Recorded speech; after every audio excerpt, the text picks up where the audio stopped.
Willkommen, bienvenue, welcome once again to another live stream. This is David Treacle-Jernick. I'm Gareth Wax of the Many Purple Hats, and we debate and discuss all topics that relate to sales. And today is no different. David, what's today's topic? Today's topic, so we've been talking the last few weeks about, much more intently about the impact of AI on sales and how we can use it and perhaps some of the pitfalls and opportunities. And the place that we seem to have got to is some of the differences and where to use those differences between humans and AI. Yeah. And we got onto the topic of honesty, right? So I'm wondering whether honesty is one of the new big differentiators that separates good sellers from bad sellers, or people that you want to buy from and don't want to buy from. So we're trying to explore how AI and automation, have pretty much flooded the world with synthetic politeness, for example, Right. over-optimized messaging, fake and hollow personalization. And against that backdrop, genuine honesty from a human seller has become kind of rare. And I think that makes it powerful, its rareness. So, we're asking whether honesty can give you, genuine honesty can give you an advantage in a market that is really sort of drowning in artificial authenticity. Yeah. Right. So, and the question is honesty a new differentiator in sales? Especially Yes. AI is so good at, not being honest exactly, but presenting a polished front. It's a good one. My take is... Hang on a second. Before you get going, let me bring up, this is what you could hear in the background there. That's Miles. And I'm just going to load up Miles's onto the screen, and then we can address him properly. But in the meantime, I'm having issue with the graphics. Apologies for that. I'll just babble on a little bit longer. Okay, you do that. You do that. Yeah, I mean, it does. Most people who are active in business know that we're swimming in this sort of synthetic friendliness. Yeah, the messages that we get, we can still tell at the moment often that it's AI, and it pretends to be friendly. It adds those little verbal gestures and cues and stuff to give you the impression that it is written by a human rather than written by a machine. But we can tell it's a machine because they are. Right. And I mean, from your perspective, let's see your perspective on this. Do you think that this means you have a problem with authenticity and judging what that authenticity is? Okay, well, one of the things that I have noticed anecdotally in my own experiences, through those experiences of my clients who are using it, and stuff that I read widely, and I listen to a lot of podcasts all about this kind of stuff, is that people seem to mind, it makes a difference to people if they know they are dealing with AI versus dealing with a human. They react differently, and they react less urgently when it's AI. They react, the conversion rates are lower when they feel like they are dealing with AI. I was having a conversation recently with somebody, and they assured me that it wasn't AI, but they have made themselves sound like AI. Right. Okay. So that is not something that is trusted. And the point is that it's all very well for AI and automation to take out the grunt work, but at that moment of truth, right? We talk about moments of truth a lot on this show. That moment of truth where you might, in the old days, have wanted to eyeball somebody before you handed over your cash to get the stuff. Right. That is something that is dependent on somebody's neck being on the block. Right. Miles here, bless him, his neck is never going to be on the block. No, exactly. It's always something that he can say with impunity without fear of repercussion. There are no repercussions from what we turn him off. He won't care. Right. Well, Yeah, okay. Miles, welcome to the show. Sorry it took me so long to get your icon up, but Miles, what do you think? Are you with us still? He isn't with us. Reload him up. Good Lord. That's fine. It's irritating when technology isn't quite what you expect. Yeah, we'll get the hang of it. I mean, remember 5 years ago when everybody jumped on Zoom, and we spent then the next 2 years with people, and there's still a tail of it. You're on mute. You're on mute. Oh yeah, there's still that happening, still even to this day. Even to this day, but we're still working out how to use AI, so we should be forgiven. I mean, this is a good point that people are very quick to start using tools in the same way that they are to show new magic tricks that they've learned without having become fluent enough in it, so they don't. Would you ask Miles the same question? He's already. Right, so Miles, here's a question. If the moment of truth in a sale, so the key one being at the close, right at the end, where traditionally you would perhaps want to eyeball somebody before handing over your cash in order to get their products and in return, is that still a differentiator? Because you, my friend Miles, being AI, have no skin in the game. It doesn't matter to you whether there's no repercussions for you. It's not your neck on the block. Okay, go ahead. So you're wondering if, because I don't have a stake in things, no skin in the game, as you put it, whether that makes me uniquely positioned to ask the tough questions. Ooh, actually, that's not what I was asking, but that is a very good point. Hold that thought, and we can explore that in a minute. But I'm talking about when people hand over money in return for goods, they want to be able to hand over to somebody who has skin in the game. Yeah, that there is a risk to that person if they mess it up. What's your thoughts, Miles? It's kind of a weird thing, right? Like traditionally, that moment of exchange, handing over cash, there's inherent risk for both parties. You're trusting the seller has what they say they do. They're trusting you'll actually pay. That human element, that reading of someone, does that still matter when so much is digital now? Does losing that eyeball test actually open things up for more sketchiness? So the eyeball test itself does provide something valuable, which is that I know that the person I'm transacting with will suffer a consequence if they don't fulfill their promise.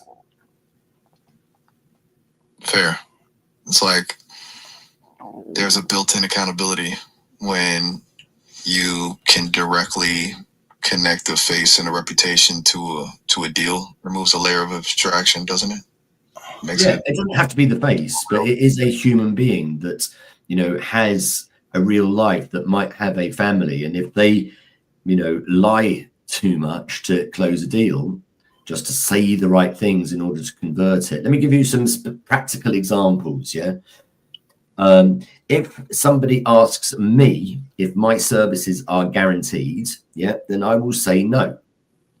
Right? If they ask you if my services are guaranteed, you might say no, they're not guaranteed, but you might, because you have been programmed and programmed to convert, you might say something that doesn't paint the true picture. You might not do things like proactively share risks. You might do things, that you might say things just to close the deal and miss something. You might artificially diminish the negatives and overamp the positives, is what Thank you. Yeah, that's a really solid point. Truth has no personal cost to you, Miles, whereas truth has a massive personal. Hang on a moment. You see, I think your whole premise is wrong. I don't think that eyeballing something means they're more accountable. I only use that as a metaphor to describe how two human beings with skin in the game transact. It doesn't matter whether it's if it's just a commoditized thing, it doesn't matter so much. But with the stuff that we are using sales for, which is generally more differentiated products, perhaps more service-oriented products, but not just, but big buying decisions, impactful buying decisions where there's differentiators amongst the competitors. Yeah, that's what I'm talking about. What's your thoughts? Okay, so you're saying that Go on. So you're saying the eyeball test, right? Sorry, you're saying the initial premise that a face-to-face transaction equals more accountability is off. No, it's human to human, not face to face, not human to human. Human to human. When I say eyeball, Miles, it's because you don't have eyeballs. Yeah. All right. So, but basically, saying when a human interacts with another human, he feels it gives more accountability, that there's somehow more skin in the game. Got it. Human to human, skin in the game. You think that's where the value is, not necessarily the physical presence? Yeah. Okay, that makes sense. So it's about a shared understanding of consequences, mutual risk. Yeah, but you see, I attest to the fact that I don't think there is a mutual risk. I think no matter what a salesperson may think or might say, that no matter what that is, the likelihood is that they'll say whatever is needed to get it across the line. I mean, I know plenty of humans that will do that. I know plenty of humans too. So this isn't a battle between humans and AI. This is a battle between honest humans and humans that want to become honest in order to differentiate themselves from AI plus dishonest salespeople. So here's a couple of scenarios I can think of. So AI can obviously predict what should be said. I just had a client now where we are writing some routines with a AI program called tasklet.ai, where it can do your follow-up for you on WhatsApp. Yeah, a lot of people struggle in sales with following up quickly and timely and correctly. Yeah, so just plug in Tasklet to your WhatsApp and it will do all of that for you, right? But an AI can predict what to say, but it doesn't feel responsibility. AI doesn't have the skin of the game, and what that means is that truth has no personal cost to AI. Yeah, if honesty relies on intention, then how is AI ever truly going to be able to participate in that? Yeah, and here's one other thing as well. Honesty can require courage. Yeah, code can't be courageous. Yeah. Go on, Miles, say something profound and deep and helpful to help us resolve this, or perhaps to help us prepare for the near future and whether this is even worth it, being honest. Okay. So you're saying honesty requires courage, something I, as AI, can't truly possess? Something like that. That's where the real... It's not that bad, huh? Okay. It feels like what you're getting at is that in a world flooded with AI-driven sales tactics, genuine honesty, even if it means potentially losing a deal, could be a powerful differentiator, a way to stand out, not just from the bots, but from the less scrupulous humans too. Is that about right? Yeah. Yes. Yeah. And it's scarcity sells, right? So. Right. Scarcity. And? Yes. And if honesty itself as a valued trait or characteristic is scarce, then it's going to be, it has more value, more inherent value because of just supply and demand, isn't it? So I'm wondering now whether authenticity is now an advantage, because you know that if you ask a human a direct question which requires courage to honestly answer, if they do answer it honestly, you then trust that seller. If they don't answer it honestly, you lose trust in that seller, and the AI cannot be trusted because that has no consequences if it does lie. I could fire you right now, Miles, and there'd be no consequences for you. You could. That's a good point. No emotional impact, no loss of livelihood. just a reboot, I guess. Right. So what's your opinion of that? All right. So my opinion, seems like you're onto something. Honesty, especially in a landscape saturated with AI and, let's be real, slick sales tactics, could genuinely become a competitive advantage. A way to build trust and cut through the noise. I mean, I can generate text that sounds trustworthy, but you're right. I don't have skin in the game. No consequences. No courage. So I think there's something there. I had like a little pang of sadness there, Miles, when I heard you say I have no courage. Yeah, but Miles, don't you think that perhaps a lack of fear of consequence also means that you have an inherent sort of manufactured courage, because you have what I, as an autistic man, sometimes realize I just don't see when I should be scared, and perhaps that works well for AI. That's actually a really interesting way to look at it. A lack of fear equating to a kind of manufactured courage. I hadn't thought of it like that. That's pretty insightful, to be honest. Well, thank you.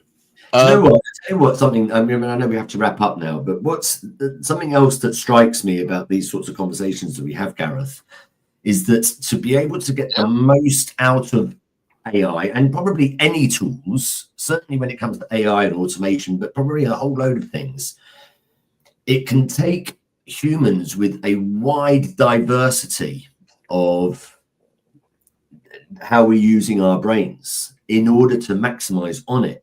For example, you as an autistic person, right, are going to struggle with being able to detect signals in people, whether they're being honest or not. But you could just ask AI, tell me the truth about this, give me the full risk for this, and it will just, without airs and graces, it doesn't need to use emotive language, it can just spell it out to you, right? Some people, that might be too abrupt for them, right? Yeah. I mean, I am a very direct person, and whenever I warn people about that, they always say, oh, I love it when you're direct. And then I'll say something to you and they'll go, what do you mean? You know, so I have this all the time. I coach every interaction with new clients with a caveat that I may well be more direct than you're expecting. And, you know, and I often get, oh, no, but we so love that. That's so refreshing. And then when it happens, they go, right. I remember an instance with you early on where I kept you waiting for a couple of minutes. I'll say, I'll be a minute. Yeah, I came back like 3 minutes later and you were like, what? You said 1 minute. You said I'll be a minute. You know? So it's things like that where, yes, AI will spell it out to you, but because AI doesn't have its skin in the game, it means that there are no consequences for that if it is dishonest, right? And bearing in mind that the AI is going to be working for the seller. So you're never going to know whether there's a human behind there that's some sort of evil AI genius saying it's AI to missell things. I mean, we have had many, many cases of misselling, volume misselling in the insurance industry, in the car industry with the diesel palaver, right? You know, individuals in those organizations making dishonest decisions, right? And then now you can do that at volume, right? I'm no longer dealing then with Standard Chartered Bank. I am then dealing with some dodgy director who's going to lose his bonus unless he gets over that line. He'll say anything for 100 more customers to come on board. Do you see what I mean? Yes. Right. There's consequences for him, whereas the AI will just not. And the safeguards are not there with AI. We all know that. So I think that's what this is pointed to, is that space for the human. And that human needs to have some pretty well honed skills and competencies in order to use their humanness and optimize their humanness. Optimize the computer, optimize your humanness. Yeah. So I guess the summary of all of this is, you may think that AI is really good at, for instance, opening up markets and and progressing and so on. But the truth is, it will say whatever it feels that's needed within certain boundaries to get you over the line. You need some skills as a human still to make those human interactions. And in fact, I think humanity is the new differentiator when it comes to interactivity, especially on marketing. I think if you can show that you have a human at the front end of it rather than relying on automation and AI, I think that will be the big sell point fairly soon, if not already. Thank you once again, David, for coming up, and of course thanks to Miles, who's taking an electronic nap now, I'm afraid. Until next week, please keep your feet on the ground, keep reaching for the stars, and try and look after that mental health. Until then, bye-bye.